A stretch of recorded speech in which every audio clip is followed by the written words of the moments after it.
In the heart of the African savannah, there lay a small bustling village named Nimbo. Nimbo was known far and wide for its vibrant community and joyful spirit. However, it had one peculiar trait. None of its inhabitants were musically inclined. Their voices were off-key, their rhythms were chaotic, and their instruments produced sounds that were best described as unique.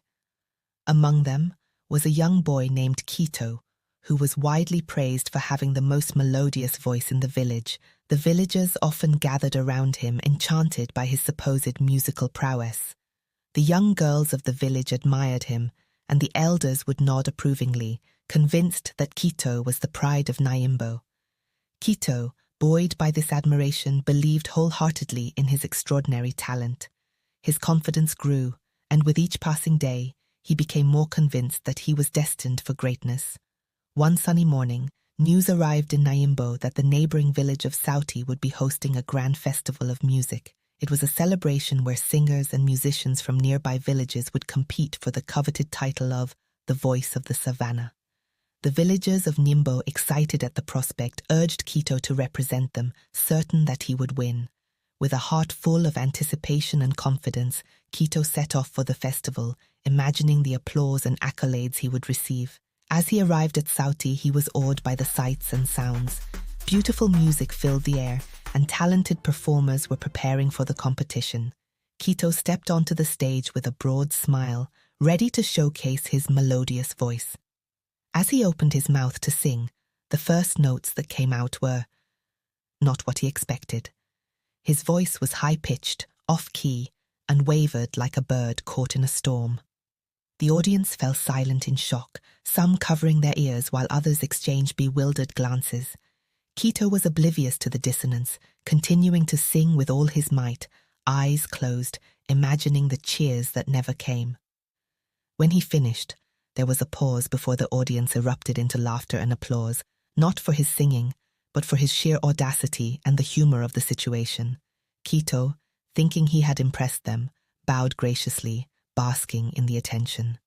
The festival judge, a wise old musician named Mzee Tembo, approached Kito.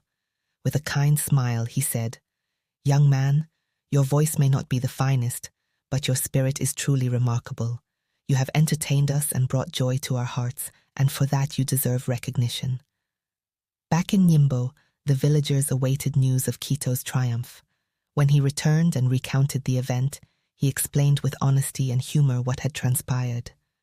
The village chief, Chief Makali, was outraged. "This is an insult to Nimbo's honor," he declared, shaking his walking stick. Determined to restore the village's pride, Chief Makali gathered everyone and led them to Sauti.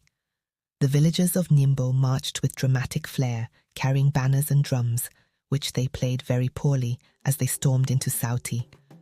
Upon arrival, they demanded to see Mzee Tembo, accusing him of having no ear for real talent. "How dare you dismiss our beloved Kito?"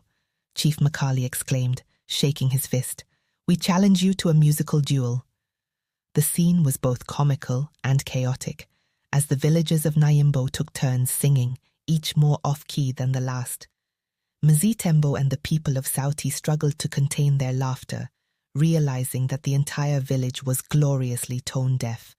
After several amusing attempts, Mzee Tembo raised his hands for peace. "Friends of Nyimbo, we see now that music means more to you than just perfect notes.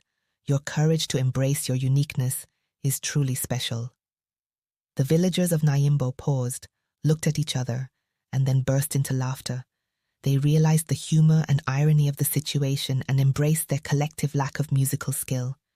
In the end, the villages of Nimbo and Sauti joined together in a festival of laughter and camaraderie. They sang and danced, not to showcase their talents but to celebrate the joy of being together. Kito, standing among his friends, discovered that the true melody was in the laughter that echoed across the savannah, and that sometimes the greatest songs are sung not with perfect voices but with open hearts. Thank you for watching A Saga of Stories. Please like and subscribe.